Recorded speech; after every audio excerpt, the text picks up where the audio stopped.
So I spent money to see Dragon Ball Daima in theaters dubbed. And probably a questionable decision on my part. Not really a big dub fan for Dragon Ball. These are episodes that I've already now watched twice, but it was still an interesting experience. Getting to hear Nadolny again as Goku was definitely very nostalgic for me personally. So, I definitely, I got what I paid for. The vocal cast for like the mini versions of the characters are all, recast. Something I didn't expect going in is that they are all doing almost like impersonations of like the adult versions of the characters. So Vegeta has that kind of faux regal speech. Piccolo is like higher pitched and very much sounds like a child, but sounds like a child like trying to sound gruff. Same thing with Mr. Satan, sounds like a kid Chrissy Rager. And yeah, like overall, I think they're, it's good. It's good. If I had any complaint, it would be Krillin because they did recast him from the Dragon Ball, like, the original voice actor who did that. And it sounds very different, completely different vocal performance, was very jarring. Like, I mean, he's only in like a couple of scenes, only has a couple of lines of dialogue, so it's not a big deal, but also it was jarring. And I didn't really care for it all that much. Wish they could have gotten the original voice actress back, since they got Nadolny back.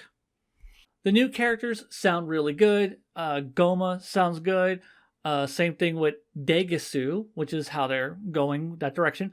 I say Degas. They went with Degasu. Both are perfectly fine and accurate. Arinsu is, obviously I go with Arins, but both are accurate. Both are fine. And then, oh god, King Abora. Of course, they were gonna go Abora. We're stuck with the Deborah name, so obviously they were gonna go with King Abora. Honestly, if there's one thing that really bugged me name-wise, though, was Warp Sama. I was curious how they were gonna go with, like, address that, and I assumed they would have gone with Master Warp. Instead, they went with Sir Warp, and when they're saying it in the dial, it just doesn't sound right to my ear. Just these two single syllable words. It sounds more like a single name as opposed to like a title in a name. Bugged me. But fine, whatever. It's not, like I said, it's not inaccurate. Overall, it was a fine experience. Like, I think if you like your Dragon Ball dubbed, you're going to be very pleased with this, especially if you have nostalgia for Stephanie Nadolny coming back as Goku. Yeah, so I see this having like a lot of appeal for people who are dub fans. Of course, there were dub fans in the audience, and God, I am not among my people when I am with them. Like, these are people who popped for a Crunchyroll trailer because it had like 2 seconds of Super Saiyan Goku on Namek, and then absolute crickets, radio silence for a Q&A with Masako Nozawa. It's just one of those things where I am just, I am a Dragon Ball fan. I'm on this side. I'm at like the kiddie table of Dragon Ball fans. There's all these banquet tables where like all the dub fans and like the main streamers are at, and then I am just at this little table. It's like me and like Mr. Fusion and like 5 other people, and it's fine. It's fine. This week and last week on Dragon Ball Daima, the plucky Princess Pansy partnered with our traveling trio to meet with her mafioso monarch of a father. He provided them a plane to continue their quest, but while resting, they were menaced by a monstrous minotaur. So Goku and Glorio grappled it out to see who would brawl with the bovine brute. Ba-da-da-da-da-da-da-da, ba-da-da-da-da-da-da-da, ba-da-da-da-da-da-da-da, ba-da-da-da-da-da-da. Wow. Yep, that still hurts the fuck out of my throat. Jesus Christ. So some of you may have noticed I didn't do a review last week. I did not talk about the previous episode of Dragon Ball Super. Daima. Daima. I'm reviewing Daima. So anyhow, yeah, I did not do a video last week, and the reason for that is I really didn't have much to say about the last episode. It was a good episode. You know, Pansy is very adorable and fun. I liked her a lot. I think she has a very fun dynamic, that very kind of Bulma, very pawn, bratty, young girl archetype as part of the team that kind of, plays off our characters really well. And of course, there was more about Glorio being inconsistent with his story that he's telling people, which honestly surprised me. If I had anything to talk about that week was the fact that I was like, oh, so there actually are acknowledging that Glorio is being inconsistent with what he's telling people. Because, after, so long of being, watching GT and Super and just anime original Dragon Ball saying things and then nothing ever coming of them, the fact that they sowed some seeds that looked like they could have been interpreted as a fucky-wucky, and then they actually built on it and delivered on something, and in this upcoming this week's episode, yeah, they actually fucking delivered it. I was shocked. I was genuinely pleasantly surprised. But yeah, those were the only things of note that I had to say. That, and I thought the animation was flat. The compositions, I don't think, looked really good. I think the first half of Goku's fight at the end of the episode looked meh. And then all of a sudden, at the second part of that fight, looked really, really good. Shout out to Anime Ajay if you did not watch him. I know I said last time that Mr. Fusion is the one good Dragon Ball YouTube. I forgot about Ajay. He's back. He's doing, Kami's work, and he is incredibly knowledgeable. And he actually explained the thing that I was seeing that was bothering me, which was the storyboard artist, and then this animator came in and kicked a bunch of ass. I'm not going to get into the weeds about it. That's his shtick. And he does it incredibly well. If you want to know why that episode looked not all that great, but then all of a sudden, looked awesome, go watch Anime AJ. I mean, you probably already do. So yeah, that was all I really had to say, was just Pansy, great, Glorio, sus, and animation, fine. Just not anywhere up to the standard that I've been expecting from this. It wasn't even terrible. It was just flat. Like I said, just wasn't that great. I had nothing to really critique or nothing of substance to talk about, and I am not going to waste my time, and more importantly, honestly, I think your time, to just try to stretch out 5 minutes worth of talking points into I don't know, a 10 or plus minute video.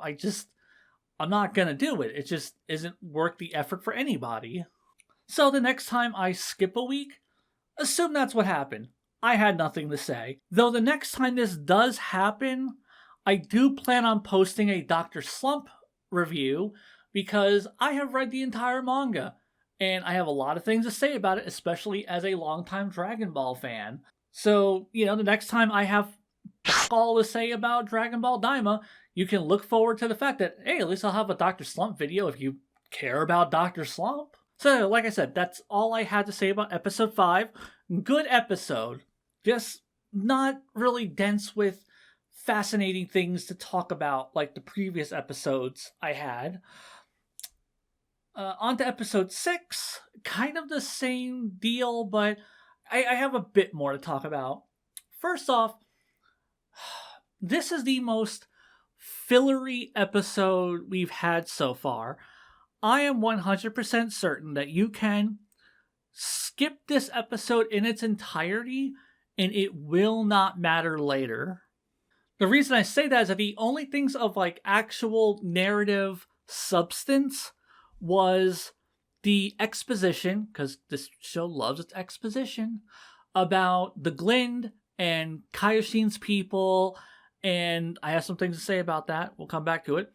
But that, which will either have no bearing on the story, or it will be something that's going to come up later and they're going to have to discuss it again in a more naturalistic way that is pertinent to what is going on. Because this show seems to really like doing that. Dropping some exposition and then, oh, look, it's now plot relevant. Let's go back over that, but in a way that feels natural to the dialogue. The other plot relevant thing that happened was Gloria was revealed to be working for Arins.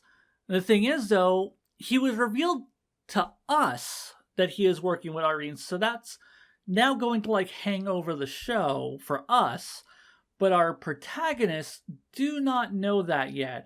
So once again, that is another thing that obviously is important, but will be coming back later and will have to be re-revealed for our heroes to learn. So yeah, this episode is filler. They crash their plane and Pansy fixes it. The gendarmerie show up to go, oh, we're looking for a spiky-haired kid. He's wanted. A thing that we learned last episode. And then the reveal about Gloria. Then the exposition about the Glend. Yes, there is a super dope fight. I loved it. It looks gorgeous. But like, there's only so many times I could say, this show looks gorgeous. And this show is really charming and fun. And that's fine. But like, the show's glacial pacing, which I don't even say is like an insult. It's just, it is very slow. It is a slow, like very casual Dragon Ball story. Something we've never really had before, which is fine. I like it. It's a very cozy show. This is something I could see in the future when it's done being like, I'm in a mood for Dragon Ball. I'm going to get baked and binge watch all of Daima. But as far as like going from an episode to episode review, I do not have a whole lot to say. Okay, so now back to that exposition. Kaioshin reveals that they come from trees.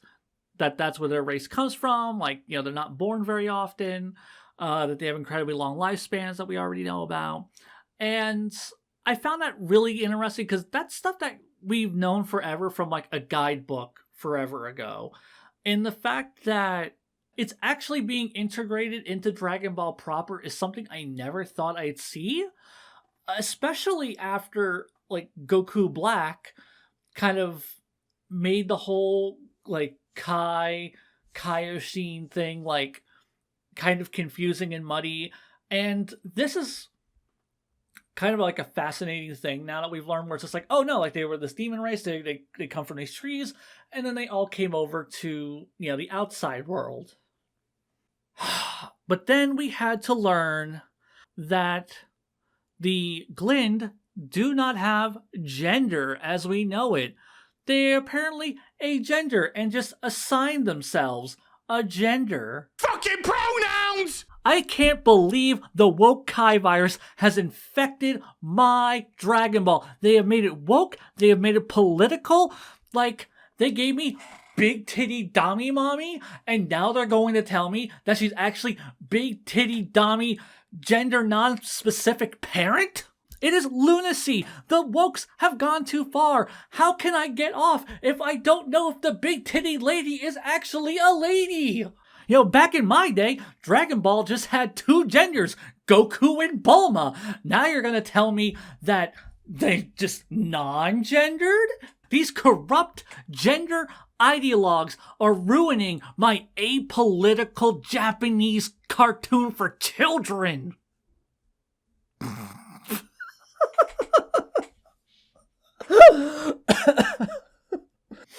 Oh my god, I had too much fun with that. Anyhow, like, there's no gender for, like, the Kaioshin. That makes sense. They come from trees. You know, they have kind of feminine, masculine body types. I do think it's kind of weird to, like, bring it up at all. Like, you know, you would think saying that they come from trees is kind of self-explanatory, that they probably don't have, like, the same kind of gender dynamics, but it's honestly just kind of weird to see Dragon Ball acknowledge that at all. Like, at no point in Dragon Ball did we have to, like, explain, Oh yeah, like Namekians aren't boys or girls. They don't have big green penises or vajayjays. They all get spit out as eggs by this one obese old guy. But anyhow, like I do think it's neat that we're finally kind of addressing the Kaioshin lore, like where they came from, like what they are, like because the Dragon Ball deity hierarchy is weird and confusing and redundant, and honestly doesn't make sense once you start getting the gods of destruction tossed into there. But now it like raises like more questions in my head, like, okay, so like this alien race came over to like the outside world from the demon realm. Like, did they decide that they were going to be gods? Did like Zeno appoint them as like gods? Did they were there gods before the Kaioshin left for the outside world? How long have they been doing this? Has this been a thing like the whole time that Kaioshin has existed? Have any more like Glind existed before? Like, I am now very, very curious about the cosmology of like the Dragon Ball world.